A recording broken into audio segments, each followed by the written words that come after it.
So now the next topic we're going to talk about is kind of a combination of the pH effect and the complex ion effect. And we can kind of segment it into two different areas. So our last topic that we want to look at is called amphoterism. And this is kind of a special case, and this is what we can say about this. So amphoterism is a special case where a slightly soluble salt has its solubility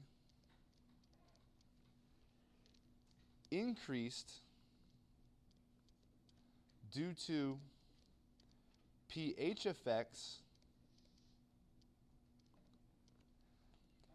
in acidic solution and has its solubility increased due to complex ion formation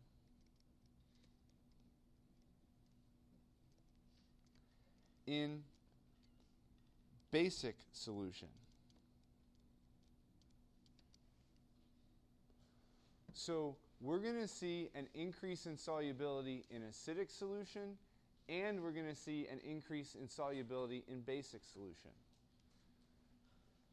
If you remember the term amphiprotic from the acid-base chapter, that means a particular species is going to act as both an acid or a base depending on the situation. If something is amphoteric, that means it's going to dissolve in both acidic solution and basic solution. So if we look at the effects of the solubility, remember we gave you a little graph that looks something like this, where if we plot solubility on the y-axis and the pH on the x-axis, for a non-amphoteric salt, we generally see the pH decrease, or as we increase the pH, the solubility is going to decrease.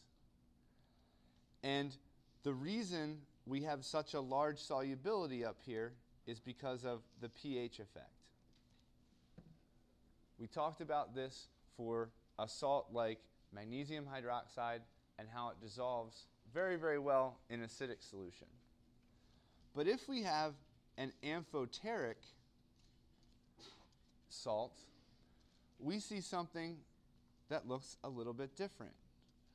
We have here our solubility on the y-axis and the pH on the x-axis, and just like the non-amphoteric salt, the solubility is going to drop, but we also see a spike back up that looks like this. So what this tells us is we still have our pH effect here, and that's why the solubility is so dramatically high in one case.